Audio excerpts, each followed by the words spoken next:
And then my uncle gets on the phone. He goes, "You're considered a princess in this country." And I was like, wait a second, what?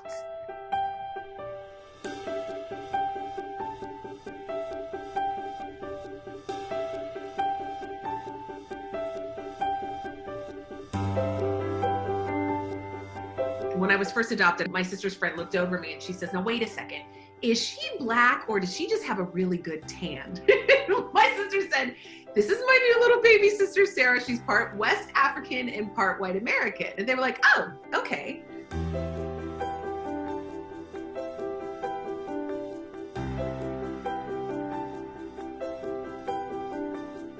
I had found my birth mother's family when I was in my first year of graduate school and my early 20s. So I found out she had passed away of cancer. I really got to meet this amazing family and started to learn about my birth mother, and I got to meet her sister, which was really, really cool.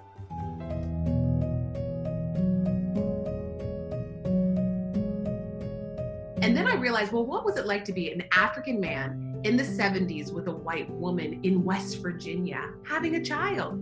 Maybe I should give this guy a break, right? So the moment I got out of my own way and opened myself up and was like, wait a second, what has his life been like?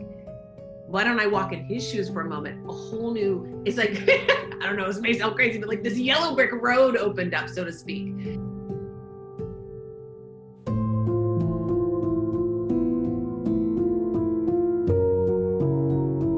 So I wrote a letter.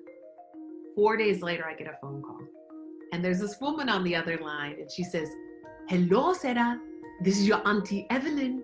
How are you?" And I froze. And then my uncle gets on the phone. He goes, "Oh, Sarah, we are so happy you've been found. Do you know who you are?" And I'm like, "I'm Sarah?" He says, "You are part of a royal family. Your great-grandfather was a paramount chief. Your grandfather, your uncle runs a chiefdom of 45,000, now 70,000. You can be chief. You are considered a princess in this country." And I was like, wait a second, what? He said, "We're going to contact your father in Sierra Leone. He's going to be so happy to meet you."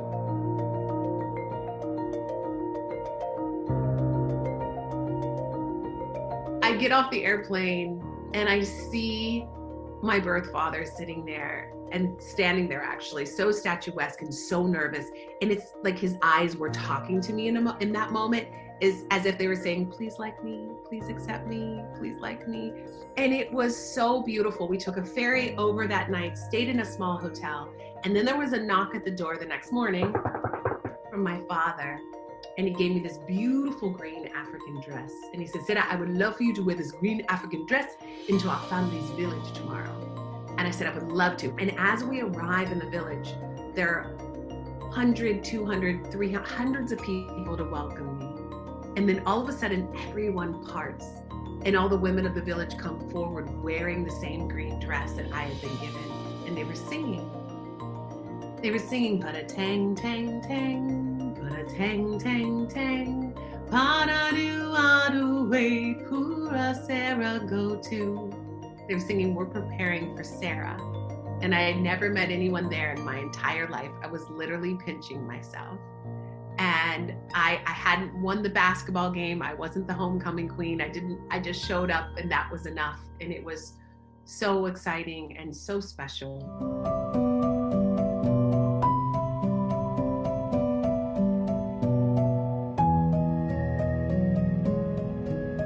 They had celebrations for the next couple days. And then I got to tour around the campus of Boompe High School.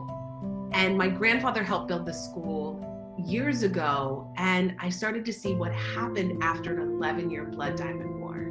I saw people with missing arms, missing legs. I saw the roof that had been ripped off the top of the dining hall. And the reality set in that this is wonderful that I've come to meet my family, but I realized that's actually not what this trip is really about.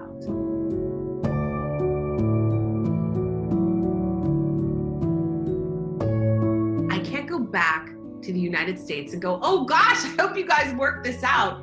I realized this is my family. This isn't the Blood Diamond movie that I can put pause on and just walk away. This is my family, and we've got to do something.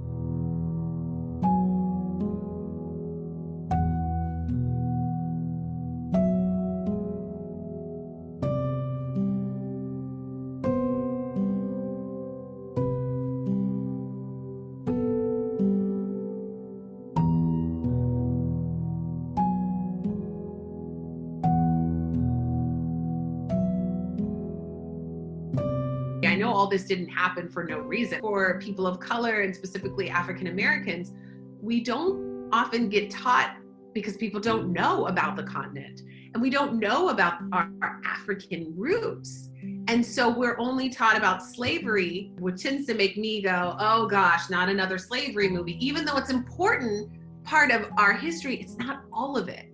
And I think what can be great about this movie is that it can actually take us back to knowing that we didn't all come here as slaves. We were Africans, mothers, fathers, doctors, lawyers, healers, everybody, and then made slaves. And there's this missing piece that I feel like I want African Americans to know who we are, like where we all come from, because it's been so long and we've been disconnected, but it's really our origin.